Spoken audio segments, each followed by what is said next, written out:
to tax policy. For some more insight on how tax policy will play in this election year, welcome now Mattie Duppler. She is Senior Fellow at the National Taxpayers Union. Ms. Duppler earlier served as Coalitions Director for the House Republican Conference. Still with us are Bloomberg contributors Rick Davis and Jeannie Zaino. So, Mattie, thanks so much for being with us. Give us a response to part of what we just heard from Alex, which is, let's talk about corporate taxes right now. President Trump and the administration said, you cut the corporate taxes, it's really going to help investment, capital investment, it's really going to help growth. Did it?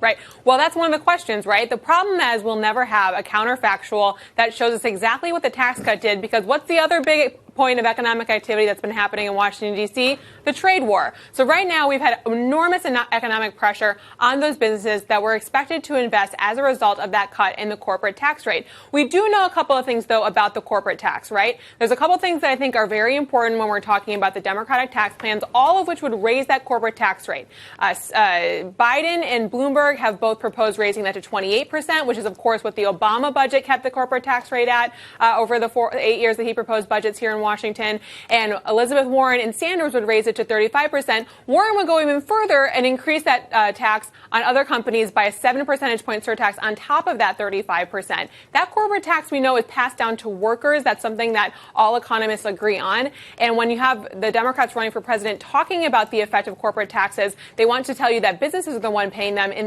the end, there would be a big effect on workers and their wages, less take-home pay as a result of corporate taxes here in the United States. So, Mattie, I just want to focus a little bit on the wealth tax, because that's what we keep hearing about over and over, and Alex just talked about it in her excellent piece. So what are the challenges of the wealth tax? Because we've seen this in other parts of the world. We've seen it tried. What are the challenges for even those people who want to see something along those lines? What is that going to look like in the United States? So certainly the wealth tax is one of the newer proposals being debated in the Democratic primary this year. It's more than just talking about income, right? You've got all the folks who are running for president on the Democratic side have said they want to repeal the Tax Cut and Jobs Act, which means that top rate would go back up to 39.6%. But the wealth tax would be a tax on wealth. That would be in net assets for individual earners. Elizabeth Warren is saying that she would like to see a wealth tax starting at $50 million. Bernie Sanders would start his wealth tax at $32 million. But you're correct. There are a number of challenges with the wealth tax. One is that we're not even sure it's constitutional. Other countries that have tried this over the past 30 years, 75% of the countries that have tried it have had to repeal it because it is so difficult to administrate. And that's because wealth is a tricky thing.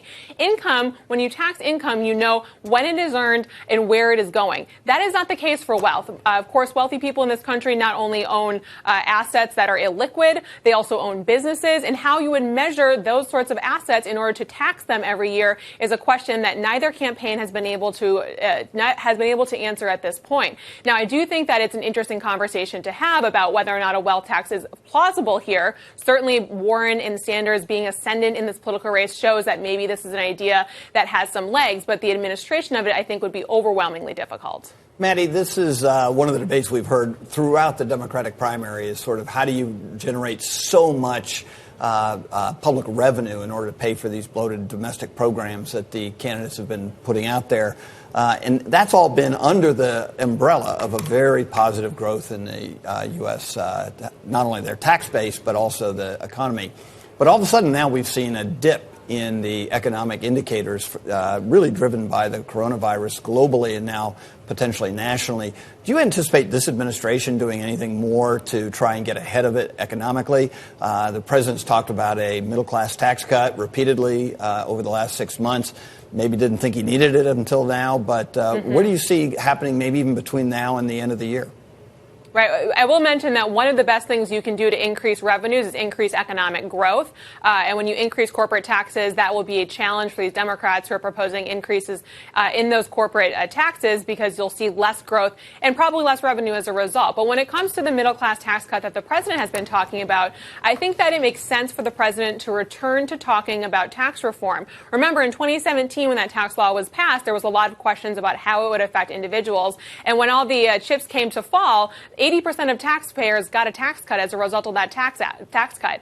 Now, they may not have known it, and that's a messaging problem. But when you look at the chips and when they fall, the average taxpayer in the United States is better off now than they were as a result of the Tax Cut and Jobs Act. So that's another challenge for Democrats who are running for president. Every single Democrat who's still in the race has talked about repealing the Tax Cut and Jobs Act in some way, shape, or fashion, in which case they need to explain to American families why they would take their tax cut away if that were to be the case, because a typical American family of four received a $2,000 tax cut after the passage of the Tax Cut and Jobs Act. We've heard a lot of talk from the administration about what that middle class tax cut would look like, whether it's income or payroll. I think we are still waiting to find out from the administration. Mattie, always great to have you on taxes. I must say, it's Mattie Duppler. She's senior fellow at the National Taxpayers Union. Bloomberg contributors Rick Davis and Jeannie Davis will be sticking with us.